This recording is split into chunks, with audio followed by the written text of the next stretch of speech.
The year was 1910, and the city of New York moved like a living machine, a great, iron-hearted creature that never slept. The air trembled with the noise of horse carriages, the clang of streetcars, and the rising hum of ambition that seemed to pulse through every street and alleyway. In the middle of this restless city lived Evelyn Hart, a quiet soul with ink-stained fingers and a mind full of stories she was too afraid to share. Evelyn's days began early, often before sunrise, when the first rays of light slipped through the narrow window of her small attic apartment on Myrtle Avenue. The building was old, its walls whispering with the sighs of tenants who had come and gone. Evelyn's neighbors were seamstresses, dock workers, and families from distant lands chasing the same thing she longed for: a better life. Each morning, as the city awoke, Evelyn would light the small oil lamp on her writing desk and whisper softly to the one creature who never judged her dreams: her cat, Whiskers.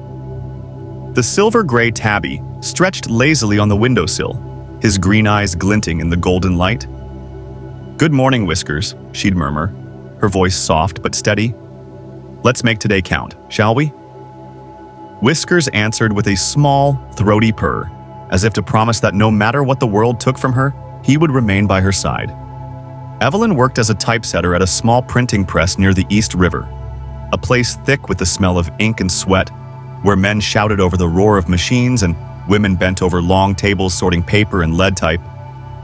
Her boss, Mr. Callahan, was a stout man with a kind heart, but little patience for daydreamers.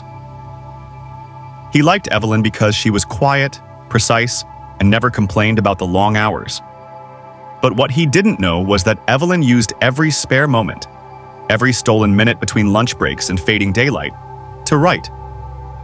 She wrote about people she saw on the street, the newsboy shouting headlines on the corner, the immigrant mothers carrying baskets of bread, the tired policemen leaning against lampposts, and she imagined their inner lives, their heartbreaks and hopes. Her notebook, bound in worn leather, was filled with pieces of her heart disguised as fiction. At night, she would sit by her window with Whiskers perched on her lap, watching the city lights flicker like stars fall into earth. Sometimes she would whisper the words she had written that day, testing them on the air as if the city itself might listen. But beneath her quiet determination lived a restlessness, a yearning for something more. For years, Evelyn had dreamed of publishing her own stories, of seeing her name printed in bold letters at the top of a page. Yet, in 1910, the literary world was not kind to women who dared to dream beyond the home. She had already received 6 rejection letters, each folded neatly and tucked away in her drawer like wounds she refused to heal. Still, she kept writing. It was on a cold November morning that everything began to change. The day started like any other. A gray sky stretched over the city, and the streets glittered with a thin sheen of frost. Evelyn wrapped her worn shawl tighter around her shoulders, kissed Whiskers on the head, and stepped into the bustling street below. The newspaper boys were shouting the latest headlines about labor strikes and new inventions. One of them ran past her, calling, "Read all about it. Women's Rights March this Sunday." Evelyn paused. Women's Rights March. She had heard whispers of it. Groups of women gathering in Union Square to demand the right to vote, to work, to be seen. A spark lit inside her chest, small but powerful. That evening, as she returned home with ink-stained hands and tired eyes, she looked at Whiskers and said, "Maybe it's time we stop hiding." The cat blinked slowly, as if in approval. Over the next few days, Evelyn's thoughts were consumed by the idea of attending the march. It wasn't just about politics. It was about courage, about standing for something bigger than herself. She spent hours writing a new story, not fiction this time, but a reflection of her own struggle. She titled it, "The Voice Beneath the Noise." In her story, a young woman tried to shout in a city that refused to hear her. She poured her heart into every line, trembling as she wrote, for she knew that this was the first time she was truly speaking her truth. When it was finished, she placed the pages in an envelope addressed to the New York Tribune, one of the few papers that occasionally published women's essays. The next morning, she mailed it. Days passed, then weeks, and silence. The letter never came. The newspaper never printed her story. And with each passing day, her hope began to thin, like the winter light. Then, one late evening, as snow fell gently against the window, a knock echoed through her tiny apartment. Evelyn froze, startled. Whiskers raised his head, his ears twitching. She opened the door to find a tall man in a dark coat, his face partly hidden by a scarf. "Miss Hart?" he asked. "Yes?" "I'm Samuel Price, editor at the Tribune. I came because of your story." Her heart nearly stopped. "You read it?" "I did," he said, removing his hat. His eyes were kind but sharp, the kind that saw more than they revealed. "It moved me. It's honest, raw. We don't usually publish stories like that, but something about your words. They lingered." Evelyn could barely speak. "I'd like to meet again," he continued. "There might be a place for your writing, if you're willing to take the chance." When he left, Evelyn stood for a long time in the silence, her breath shaking. Whiskers rubbed against her ankle, purring softly. "Did you hear that, Whiskers?" she whispered. "He said my words lingered." That night, she didn't sleep. She wrote until dawn, pouring everything inside her onto the page. For the first time, her dream felt close enough to touch. But dreams, as Evelyn was about to learn, often came with a cost. 2 days later, she was called into Mr. Callahan's office at the printing press. His face was grim. "Evelyn," he began, "I've had a word from upstairs. They've been told you're writing articles critical of the factory system." Her heart sank. "I never mentioned this press by name." "It doesn't matter," he interrupted gently. "They're nervous. They don't like trouble. I'm sorry, but I have to let you go." Evelyn walked home that night through a curtain of falling snow, her world crumbling around her. Her only comfort was the soft weight of Whiskers in her arms, his warmth seeping through her coat. She sat by the fireless stove, tears streaking her cheeks. "What have I done, Whiskers? I tried to be brave, and now I've lost everything." The cat only purred, curling closer to her heart. But in that darkness, something in Evelyn refused to break. The city outside continued to roar, its chaos, its cruelty, its endless movement.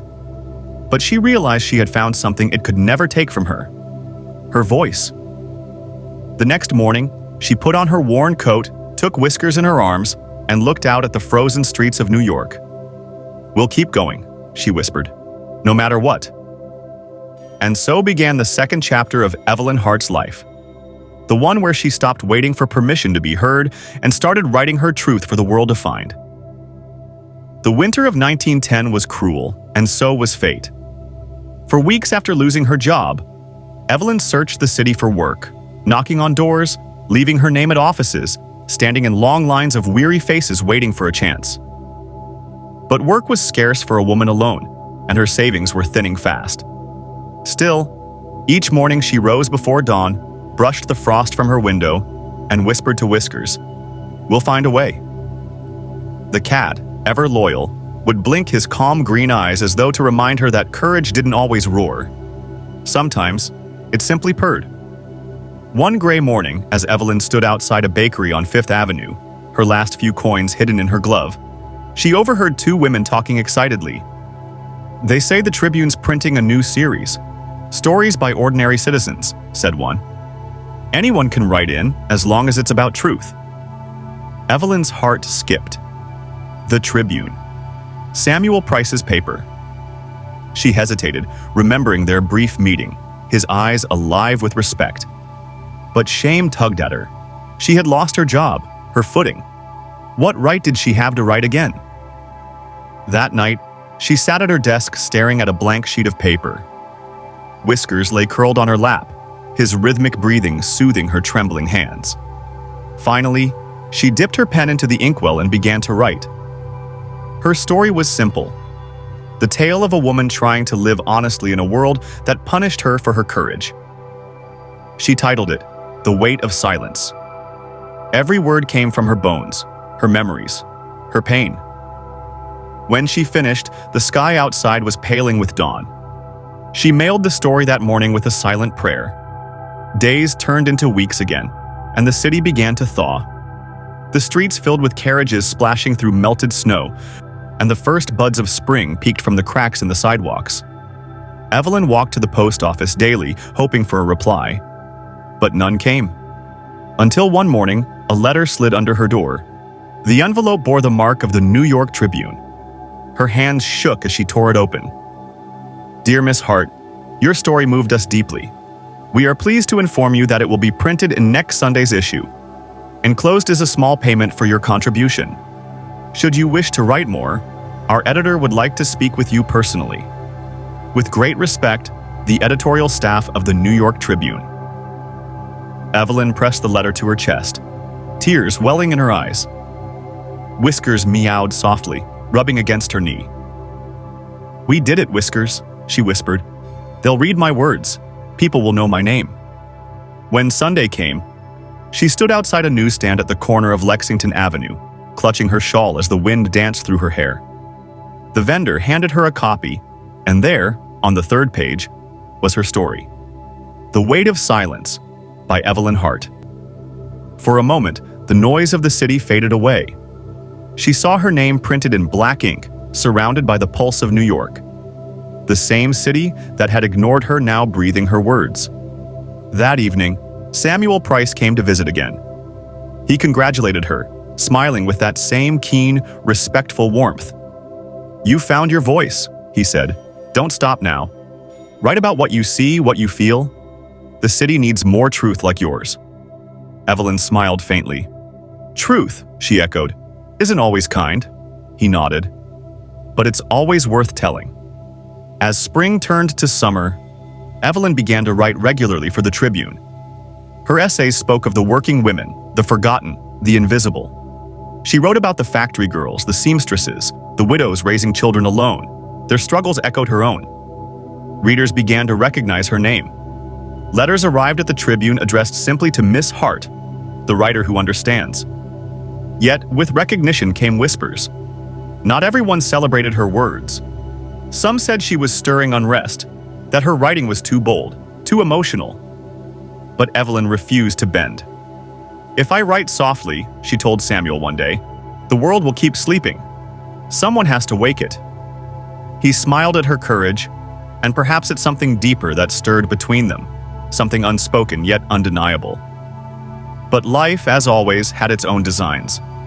One evening in late July, Evelyn returned home to find Whiskers missing. Panic seized her. She searched every corner of her apartment, called his name down the stairwell, ran into the streets. The neighbors hadn't seen him. Hours passed. She wandered through alleyways whispering, "Whiskers, come back," until her voice broke. At last, near the old printing press where she once worked, she found him, limping, thin, his fur matted. He must have been caught under a wagon wheel or struck by a passing carriage. Evelyn gathered him into her arms, tears streaming down her face. "Oh, my brave boy," she sobbed. "Hold on." For days she nursed him back to health, feeding him drops of milk, wrapping him in soft cloths. She refused to write, refused to leave his side. When Samuel came knocking, she barely opened the door. "You've been gone from the office," he said gently. "Are you all right?" "My cat," she murmured, her eyes red. "He's all I have left from before. I can't lose him too." Samuel looked at her, really looked at her, and understood that this cat wasn't just a pet. Whiskers was her tether to hope, to survival. "Then take care of him," he said quietly. "The world can wait." But Whiskers grew weaker. Evelyn sat by his side every night, whispering stories into the dark, stories of courage and love and freedom. On the fifth night, as the rain tapped gently on the window, Whiskers lifted his head one last time, pressed his nose against her palm, and went still. Silence filled the room. Deep, aching silence. Evelyn held him close, her tears soaking his fur. "You were my courage," she whispered. "My only family." She buried him beneath a tree in the small courtyard behind her building, marking the spot with a smooth stone. For days afterward, she couldn't bring herself to write. The world seemed dimmer, her purpose blurred. Until one morning, she found a letter slipped under her door. It was from Samuel. "Evelyn," it read, "I know you are grieving, But remember what your writing means to people. The women who read your words see themselves in you. Don't let sorrow silence you. Let it speak. Sometimes, pain is the truest story we can tell. That night, Evelyn sat at her desk again. The chair beside her was empty, the window still. She lit her lamp and began to write. Not about others, but about loss. About the small companions who anchor us to the world. About how love, no matter its form, gives us the strength to rise again. Her new story, Whiskers in the Window, was published 2 weeks later. It wasn't just read or it was felt. Readers wrote letters saying they cried, that they understood what it meant to lose something that kept them whole. The piece spread across the city, reprinted in smaller papers across the state. For the first time, Evelyn's words reached beyond New York, beyond her loneliness, into the hearts of strangers. Samuel visited again. "He lives on in your words," he said softly. Evelyn smiled through her tears. Then maybe words really are eternal. She didn't know it then, but Whiskers in the Window would become the piece that defined her career, a symbol of compassion and quiet strength in a hard world. As autumn approached, invitations began to arrive.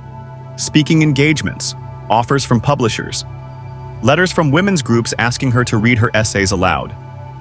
She hesitated, shy by nature, but Samuel encouraged her. "The city has heard your voice on paper," he said. "Now let them hear it in person." So one crisp October evening, Evelyn Hart stood before a crowded hall in Manhattan, her first time speaking in public. Her hands trembled, but she steadied herself by thinking of Whiskers, the loyal creature who had never let her fall silent. When she began to speak, her voice was soft, uncertain at first, but then it grew stronger, warmer. She spoke not as a journalist, but as a woman who had lived, lost, and still chosen to create. The audience listened in complete silence, and when she finished, the room erupted in applause. In that moment, Evelyn realized that she was no longer the quiet girl from the attic. She was something else now, something she had built from ink, courage, and grief. The applause echoed in Evelyn's ears long after she left the hall that night. Outside, the October air was cool and bright, carrying the hum of the city that had once ignored her. She walked slowly, her gloved hands clasped tightly together, unsure if she was trembling from the cold or from the realization that something inside her had changed forever. Samuel walked beside her, his coat brushing lightly against hers.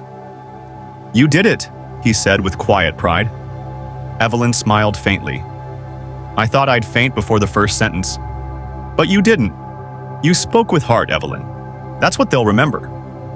They stopped at a corner where the light from a gas lamp bathed them both in gold. For a moment, neither spoke. The city seemed to breathe around them, carriages rattling by, footsteps echoing on cobblestone, laughter spilling from a nearby cafe. Evelyn turned to him, her eyes soft but searching. "Do you ever wonder," she asked, "what any of this means? All these people, all this noise. What we're trying so hard to become?" Samuel looked at her with that same steady warmth she had come to trust. "Maybe we're all just trying to matter," he said, "to leave something behind that proves we were here." Evelyn nodded. "Then I suppose that's what I want too." He smiled. "Then you already have." Over the following months, Evelyn's life shifted in ways she could hardly believe. Her essays were published in several major papers. Women from across the country wrote to her, calling her a voice for those who couldn't speak. The Tribune began printing her columns weekly, and she was soon invited to contribute to national magazines. She moved to a slightly larger apartment, still modest, but bright and filled with sunlight. On the windowsill, she placed a framed photograph of Whiskers that Samuel had found and gifted her, taken by a Tribune photographer when she first became known. Beneath it, a small vase of lilies. "For you, my brave boy," she whispered every morning. But with her growing fame came pressure. Editors wanted bolder pieces, sharper commentary, political arguments, controversy. They wanted Evelyn Hart the symbol, not Evelyn the woman. She began to feel stretched thin between her voice and their expectations. Samuel noticed the change. One evening, as they sat in his office surrounded by stacks of manuscripts, he said softly, "You don't seem happy, Evelyn." "I should be," she replied, her voice hollow. "I'm doing everything I dreamed of. People read my words, they listen when I speak, and yet I feel as if I'm losing myself in it." He leaned forward, resting his hands on the desk. "Then take a step back. Write something for yourself again. Not for the papers, not for the readers. Just you." Evelyn looked out the window, where snow was beginning to fall again, gentle and slow. "Maybe you're right," she said. "Maybe I've forgotten why I began." That night, she returned home and pulled out her old leather-bound notebook, the one she had used before the Tribune, before Fame, when her only audience had been a small gray cat and the flicker of an oil lamp. She began to write again, this time with no thought of publication. Her pen moved freely, tracing the story of a girl who had found courage in the quiet company of a cat, who had learned that love could exist in the simplest forms: a shared silence, a gentle purr, a moment of understanding. She titled it, "The City's Quiet Heart." Weeks later, she shared the story with Samuel. He read it in silence, his eyes softening as he reached the final lines. "It's beautiful," he said at last. "But this isn't journalism, it's poetry." "I know," Evelyn said. "It's not meant for the paper." "Then what is it for?" She smiled faintly. "For peace." For a time, peace found her. She spent her mornings walking through Central Park, notebook in hand, watching the world awaken, mothers pushing prams, children feeding pigeons, men reading newspapers on benches. Sometimes she imagined Whiskers padding beside her, his tail high, his eyes bright with mischief. She no longer cried when she thought of him. She simply smiled, grateful that love had once come to her in such a humble form. Samuel often joined her on these walks, and over time, something unspoken deepened between them. Not the heady rush of passion, but something gentler, steadier. They shared thoughts more than words, glances more than gestures. Evelyn didn't know what to call it, and perhaps she didn't need to. But the world was changing fast. In 1911, the city was buzzing with talk of progress and politics. Women's voices grew louder, factories grew larger. Yet, beneath the surface, tragedy was waiting. On a windy March afternoon, Evelyn was on her way to meet Samuel when she heard the sound of bells.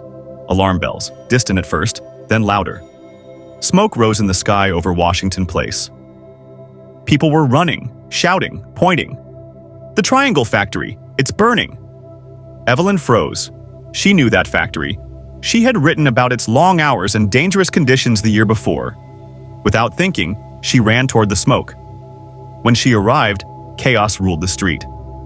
Flames poured from the upper floors. The smell of burning cloth and paper filled the air. Firemen struggled with hoses that couldn't reach the height. Women were trapped inside, pounding on the windows. Evelyn watched, horrified, as some leaped to their deaths rather than burn. Her hands shook. "No," she whispered. "No." Samuel found her there hours later, her face streaked with ash and tears.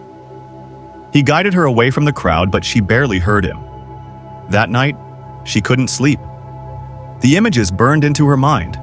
The screams, the smoke, the bodies on the cobblestones. The next morning, she sat at her desk and began to write.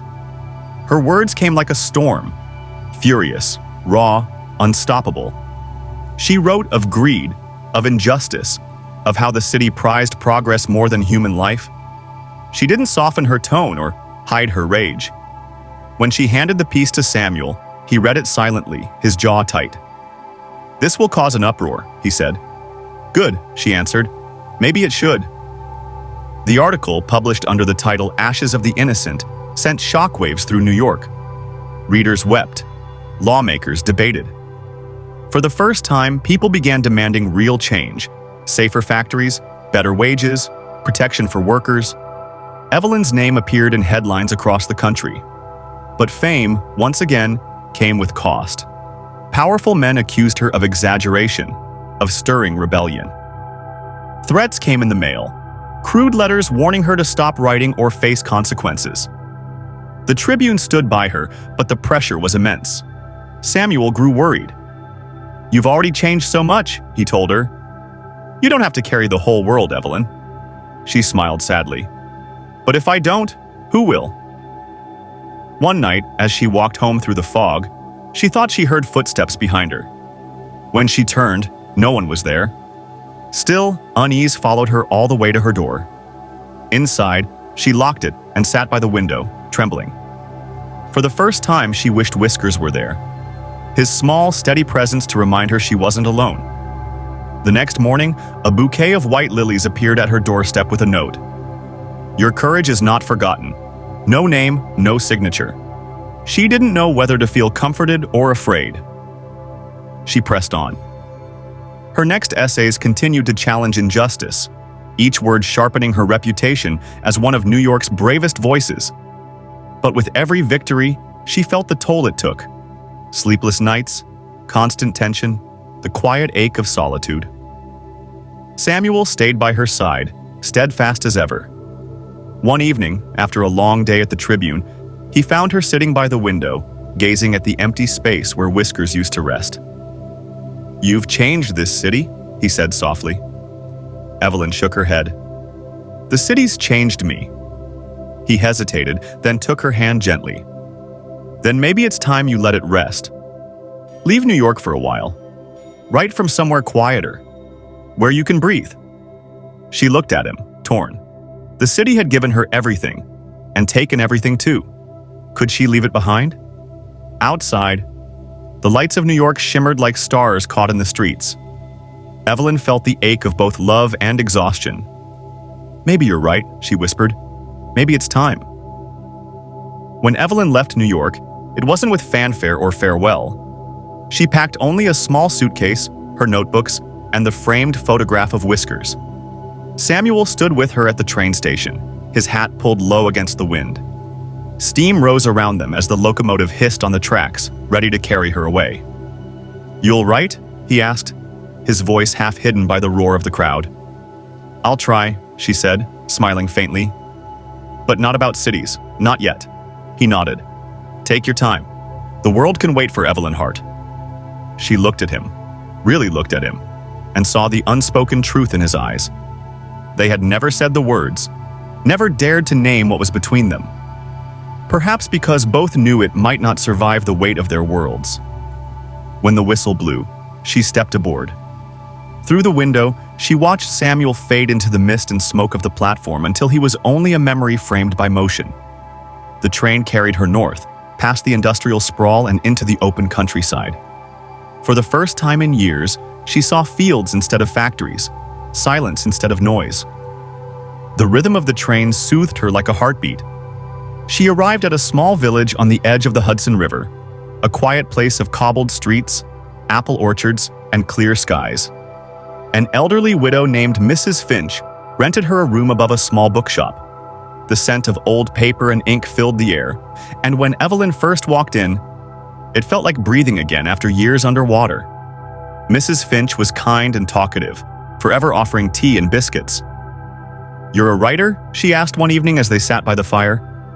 "I used to think words were like prayers. Some get answered, some don't, but all of them reach somewhere." Evelyn smiled. "Then I suppose I've been praying for a long time." She spent her days walking along the river, notebook in hand, the sound of rippling water mixing with birdsong. The weight of the city began to lift. Sometimes she would sit beneath a willow tree and sketch Whiskers' outline in the margins of her pages, her mind drifting between memory and peace. At night, she wrote again. Not essays, not demands, but stories of gentleness and resilience. She wrote of quiet lives, of people who loved quietly, who fought unseen battles. Her words softened, deepened, as if the countryside itself was teaching her to breathe between sentences. Months passed. Letters arrived from Samuel. Updates about the Tribune, about the movements in the city, about how her old articles continued to inspire change. His words were careful, respectful, yet filled with warmth. Each letter ended the same way. "I hope you're finding your peace." She always wrote back, "I'm trying." But peace, as Evelyn learned, is never still for long. One morning, as the first snow began to dust the village roofs, Mrs. Finch handed her a letter with trembling hands. It's from New York, dear. Evelyn tore it open, her eyes scanning the page. Her face paled. It was from the Tribune, not from Samuel, but from the new managing editor. We regret to inform you that Mr. Samuel Price has fallen gravely ill. He has requested your presence should you be able to return to the city. The words blurred. Ill Samuel. She read it again and again, her heart pounding. That night, she couldn't sleep. She paced her small room, staring at the photograph of Whiskers. What should I do, old friend? She whispered. If I go back, I'll lose the peace I found. But if I stay... The wind howled outside as if urging her to decide. By dawn, her mind was made up. She packed her suitcase once more and caught the morning train back to New York. When she arrived, the city felt both familiar and foreign. The skyline was the same, but the streets seemed colder. The Tribune building loomed like a monument to her past. Inside, the clerks recognized her instantly, guiding her to a quiet office at the end of the hall. Samuel lay in a chair by the window, pale but alert. When he saw her, his eyes lit up with something between surprise and relief. You came, he said softly. Of course I did. She knelt beside him, taking his hand. You should have written sooner. I didn't want you to worry. You always worry about everyone but yourself. He smiled faintly.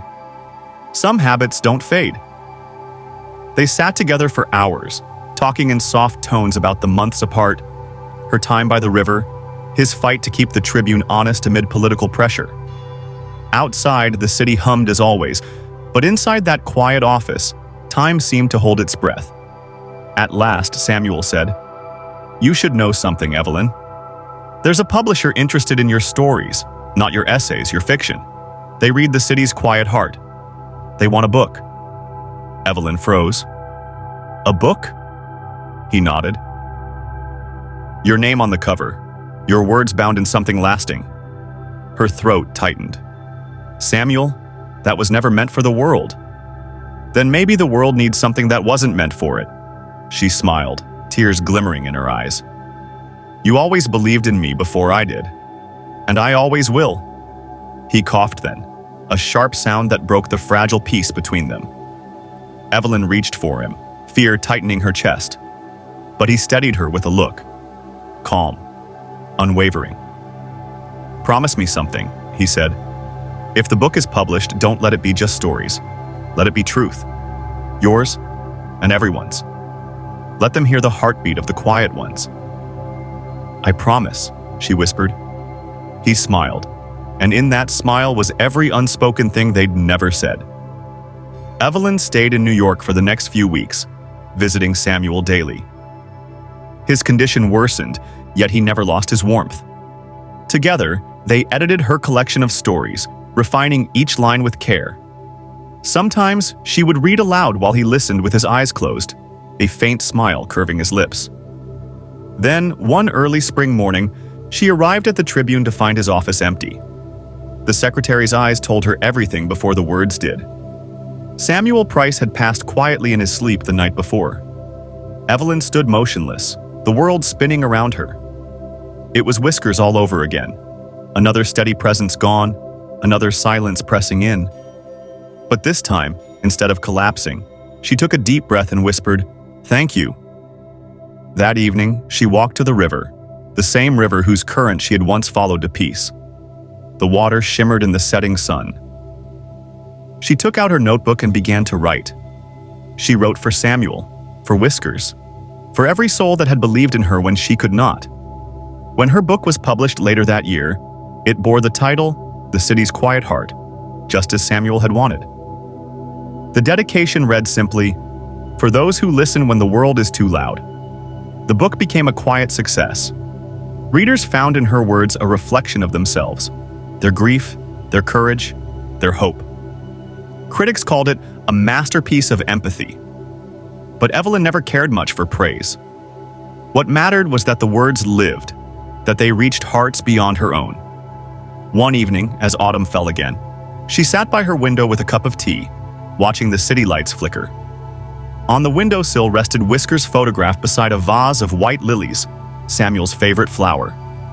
The wind brushed through the curtains, carrying the hum of distant carriages and laughter. Evelyn smiled softly. "We did it," she whispered. "All of us." Outside, the city pulsed on, vast, relentless, alive. But inside that small apartment, peace lingered like a soft tune, woven through memory and ink. Evelyn picked up her pen and began a new page. By 1915, the name Evelyn Hart had begun to carry quiet weight among readers and dreamers across New York. Her first book, The City's Quiet Heart, had traveled further than she ever had. From Manhattan's coffee houses to small-town libraries, from print shops to classrooms. Yet Evelyn herself lived simply, tucked away in a modest apartment above a bakery on Bleecker Street, where the scent of fresh bread woke her every morning. She still wrote each day by the window that overlooked the narrow street. The city was noisier than ever, automobiles replacing horse carts, factories rising taller, and women beginning to march for the right to vote. Sometimes Evelyn would pause her writing to watch them go by, banners waving, voices rising like a single, unstoppable wind. And though she rarely joined them, she wrote for them, essays and letters under pen names, stories that carried their fire without exposing her name. At night, she'd read her mail by lamplight, stacks of letters from readers, many of them women who'd found courage in her words. Some thanked her for showing them that their quiet lives mattered. Others wrote of their own whiskers, of love and loss, of cities too loud for the heart. And though Evelyn never answered them all, she kept every letter. Tied with blue ribbon, stored in an old wooden chest at the foot of her bed. Words that reached back, she called them. One evening, after finishing a chapter of her next book, she sat at her writing desk and looked at the framed photograph of Whiskers. Time had faded the edges, but his gaze was still steady, alive. "You'd have liked this part, old friend," she said softly. "It's about beginnings, even when you think you've reached the end." The world outside was changing fast. Men spoke of war in Europe, of nations tearing apart. Evelyn read the headlines with dread, but also with a strange clarity. She began writing articles again, not under her name, but under initials, signing them E.H. They were about the price of ambition, about the fragile humanity behind progress. The Tribune published them all, sometimes on the front page. Few knew it was her voice guiding them. Then, one rainy night in 1916, a knock came at her door. She opened it to find a young woman, no more than 20, standing drenched and trembling. "Miss Hart?" she asked, clutching a copy of The City's Quiet Heart. "I'm sorry to come unannounced, but I had to see you." Evelyn ushered her inside, fetched a towel and tea. "What's your name, dear?" "Margaret," she said, wiping her eyes. "I read your book 3 years ago. It made me leave home." Evelyn blinked. "Leave home?" "My family wanted me to marry a man twice my age. But your story, the one about the seamstress who chose freedom. I thought, if she could, maybe I could too. I came to the city. I'm a teacher now." Evelyn smiled, warmth flooding her chest. "Then I'm glad my words found you." Margaret hesitated. "There's more. I wanted to thank you, and to ask if you'd sign my book." Evelyn took the worn copy gently. Inside the cover, the pages were filled with pencil marks and folded corners, evidence of rereading, of hope. She signed it, writing, "To Margaret, may your heart always find its own rhythm. Evelyn Hart." Margaret stood to leave, then paused at the door. "Miss Hart, do you ever write about yourself?" Evelyn smiled faintly. "Only in the spaces between the lines." After the door closed, she stood for a long time staring at the rain outside. For years she had wondered if any of it, the pain, the loss, the lonely nights with only memory for company, had meant anything. Now she knew. Her words were no longer hers alone. That winter, Evelyn finished her second book, Threads of Light. It told of small acts of kindness that changed the course of lives. A baker giving bread to a stranger, a teacher believing in a child, a writer finding solace in her cat. The final chapter, a quiet story of companionship, was titled Whiskers and the Window Light. When the book was published, critics called it a masterpiece of gentle truth. It sold well, but more importantly, it soothed people living through uncertain times. Soldiers wrote letters to their sweethearts quoting her lines. Nurses read her stories aloud in hospital wards. Somewhere across the ocean, people whispered her words like prayers. But with each passing year, Evelyn grew more fragile. The strain of writing long hours, the endless ink-stained nights, began to wear on her health. She started walking slower, coughing often, yet her spirit never dimmed. "There's too much still to say," she would tell Mrs. Finch, who had moved into the city to live nearby. "Too many hearts still waiting to be heard." In the spring of 1918, the war ended. Bells rang across the city, crowds filled the streets, flags waved. Evelyn stood at her window, watching the joy rise like sunlight after a storm. For the first time in years, she allowed herself to cry. Tears of relief, of gratitude, of exhaustion. That night, she opened her notebook and wrote one final story. A story without names, without time, about a woman walking through a city filled with echoes, followed by the soft padding of a cat. Together they moved through loss, through memory, until dawn painted the rooftops gold. The last line read, "Even when all else fades, love remembers the way home." She placed the page inside an envelope and wrote on the front, "For publication, only if I am gone." The next morning, Mrs. Finch found her at her desk, head resting on her arm, a serene smile on her lips. The pen had slipped from her hand, but the ink was still wet. The candle beside her had burned low. Evelyn Hart had passed peacefully in her sleep, as though she had simply drifted from one dream into another. The city mourned quietly. Newspapers published tributes calling her the heart of a changing world. Samuel's Old Tribune printed her final story posthumously, under the title "Love Remembers the Way Home." It spread like a whisper across America, touching thousands. Years later, her books continued to be read in classrooms and libraries, her name etched softly into the golden age of letters. Scholars called her writing the poetry of empathy. But to the people who had known her, Mrs. Finch, Margaret, the readers who found solace in her words, she was something more, a voice that had taught them gentleness in an age of iron. And as for Whiskers, his memory lingered like an old song in Evelyn's work. Artists began painting illustrations of a gray cat perched by a window, gazing into light, a symbol of quiet strength. Sometimes, in that same apartment decades later, a tenant would say they heard the faint sound of purring near the window when the night was still. And perhaps, in some way beyond time, Evelyn and Whiskers still sat there together, the writer and her companion, watching over the city that had once broken and remade them both. The year was 1945.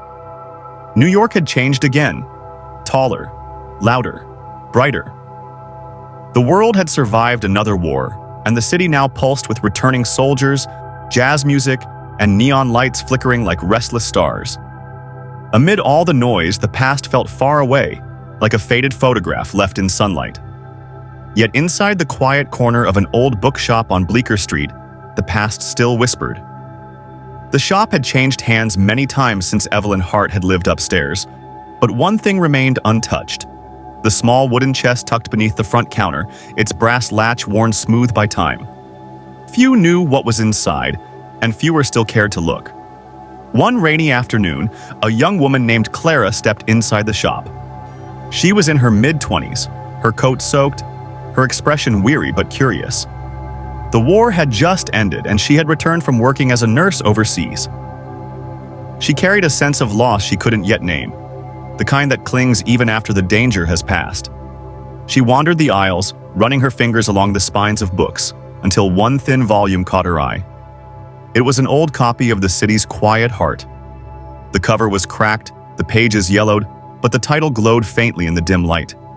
She opened it at random and read, "Courage is not the noise of victory, but the whisper that says, 'Try again tomorrow.'"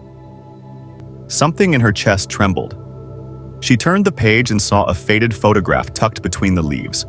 A young woman with kind eyes holding a gray tabby cat by a window. Clara carried the book to the counter. The old man behind it adjusted his glasses. "Ah, Evelyn Hart. That's a special one. Haven't seen someone pick that up in years." Clara smiled faintly. I've never heard of her. She was a writer here in the city long before your time. Lived upstairs, actually. That room's empty now, but her spirit never quite left." Clara hesitated. "Do you think I could see it?" The man looked at her for a long moment, then nodded. "Be my guest, just mind the stairs. They creak like old bones." The stairway led her up to a narrow hallway where sunlight filtered through dusty glass. The door at the end stood slightly ajar.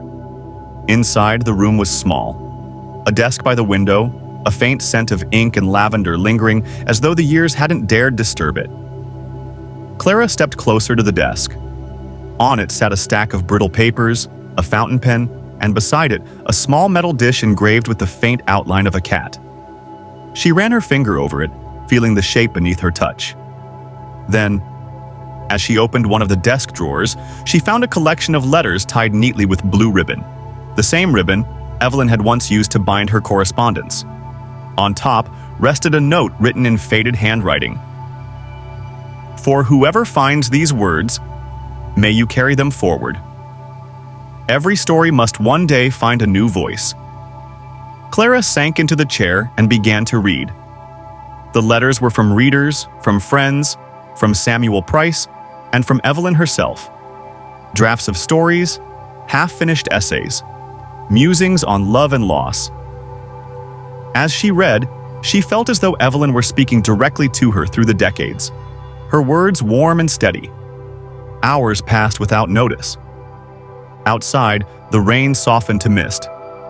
And as dusk settled, Clara found one final letter at the bottom of the stack, its envelope sealed with an old wax mark in the shape of a heart. She hesitated before opening it. Inside, the handwriting was careful, fragile, Evelyn's unmistakable script. "To whoever sits by this window next, know that I was once here too. I wrote to understand the world, but it was never the words that mattered most.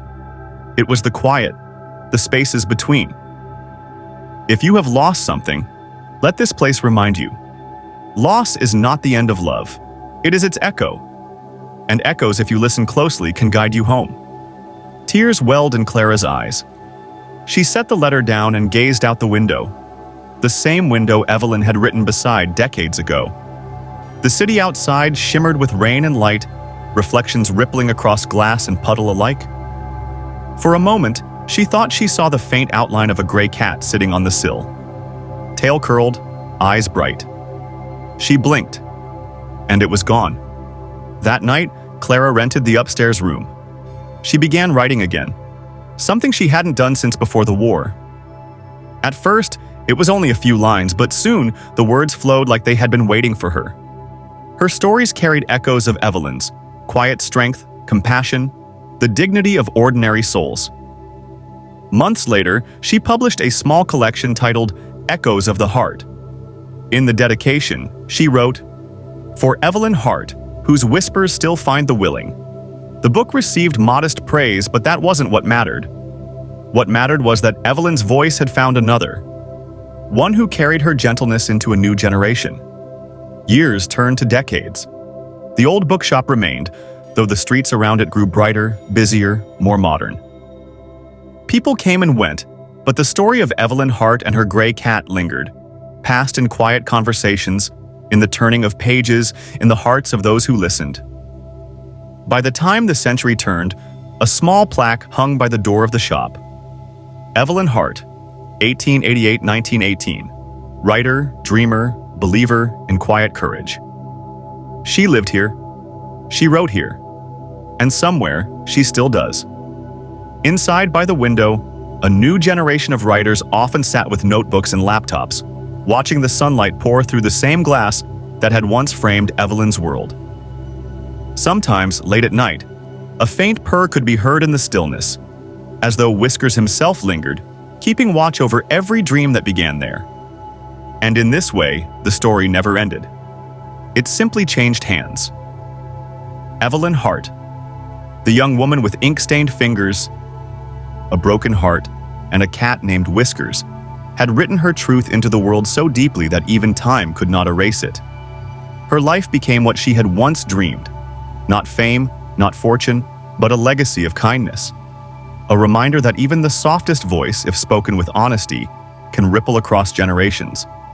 And as long as someone somewhere opened one of her books and found comfort in her words, Evelyn was never truly gone. In the glow of the New York skyline, her window still gleamed faintly in the night, a single square of golden light amid the darkness, whispering to anyone who paused to listen, "Love remembers the way home."